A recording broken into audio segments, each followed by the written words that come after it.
தீபக்கும் டப்பா அருணுக்கும் பயங்கரமான சண்டை. என்னடா சண்டை அப்படின்னு பார்த்தீங்கன்னா, நம்ம எல்லாருக்குமே தெரியும் கேப்டன் ரஞ்சித் அவர்கள் வந்து இன்றைக்கி வந்து பதவியேற்றிருக்காரு. ஸோ அவர் பதவியேற்ற உடனே அவருக்கு வந்து ஒரு 3 முட்டையை தூக்கின்னு வந்து முன்னாடி வந்து வச்சுட்டாங்க.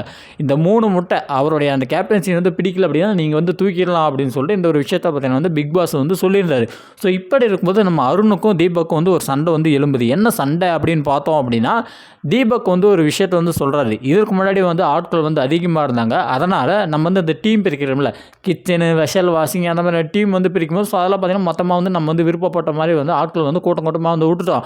ஆனால் இப்போ வந்து அந்த மாதிரி வந்து பண்ணக்கூடாது கேப்டன் சார். ஸோ இந்த டைம் வந்து நீங்கள் வந்து எந்த மாதிரியான முடிவு வந்து எடுக்கணும் அப்படின்னா, அதாவது கேப்டனுக்கே சொல்கிறாரு, நீங்கள் வந்து எந்த மாதிரியான முடிவு வந்து எடுக்கணும் அப்படின்னா, கிச்சனை பொறுத்த வரைக்கும் ஸ்கில்லான ஆட்களை வந்து போடுங்க. அதேமாதிரி மற்ற வேலைகள் செய்கிறதுக்கு வந்து லேபர் திறமை இருக்கக்கூடிய ஆட்கள் வந்து போடுங்க அப்படின்ற மாதிரி ஒரு விஷயத்தை பார்த்தீங்கன்னா நம்மால் வந்து சொல்கிறாரு. யார்? தீபக் வந்து ரஞ்சித் கிட்ட வந்து சொல்கிறாரு. ஸோ இப்படி வந்து சொன்னோடனே டப்பா அருணுக்கு வந்து கோவம் வந்து திபுன்னு ஏறுறாரு.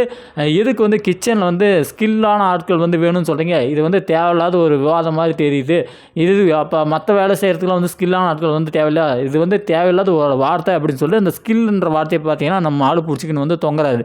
அங்கே தீபக் மென்ஷன் பண்ண ஒரு விஷயம் என்ன அப்படின்னா, இந்த மாதிரி கிச்சனை டீம் பொறுத்த வரைக்கும் அங்கே வந்து தெரிஞ்ச ஆட்கள் இப்போ வந்து சமையல் செய்கிறோம் அப்படின்னா இந்தந்த பொருட்களை இந்த அளவுக்கு வந்து பயன்படுத்தணும். ஸோ இந்த நேரத்துக்கு இந்த சமையலை வந்து செய்யலாம், இந்த நேரத்துக்கு இந்த சமையல் வந்து செய்யலாம். ஸோ வீக்கெண்ட் வந்து வரப்போகுதா, ஸோ அதுக்கு ஏற்ற மாதிரி இந்த மாதிரி வந்து பண்ணலாம், இந்த மாதிரி பிளான் பண்ணலாம்னு சொல்லிட்டு தெரிஞ்ச ஆட்கள் வந்து சரியாக வந்து பிளான் பண்ணுவாங்க. ஸோ அதுக்கேற்ற மாதிரி நம்ம வந்து ஆட்களை வந்து அங்கே வந்து பண்ணுவோம். ஒரு ஆள் வந்து அங்கே அதிகமாக இருந்தால் கூட ஒன்றும் வந்து பிரச்சனை கிடையாது. ஆனால் கிச்சன் டீமில் வந்து ஆட்கள் வந்து தேவை, தெரிஞ்ச ஆட்கள் வந்து தேவை அப்படின்ற மாதிரி ஒரு விஷயத்தை சொன்னோடனே நம்ம டப்பா இருந்துக்குன்னு அங்கே என்ன ஸ்கில் வேணும், யாரை வேணாலும் போட்டுக்கலாம், யார் போனாலும் அது கற்றுக்குறாங்க அப்படின்னு சொல்லிட்டு இவர் பார்த்தீங்கன்னா வந்து அவருக்கு வாய்க்கு வந்த மாதிரி ஒரு பாயிண்ட்டை போட்டு பார்த்தீங்கன்னா இவர் வந்து பேசுனுங்கிறாரு.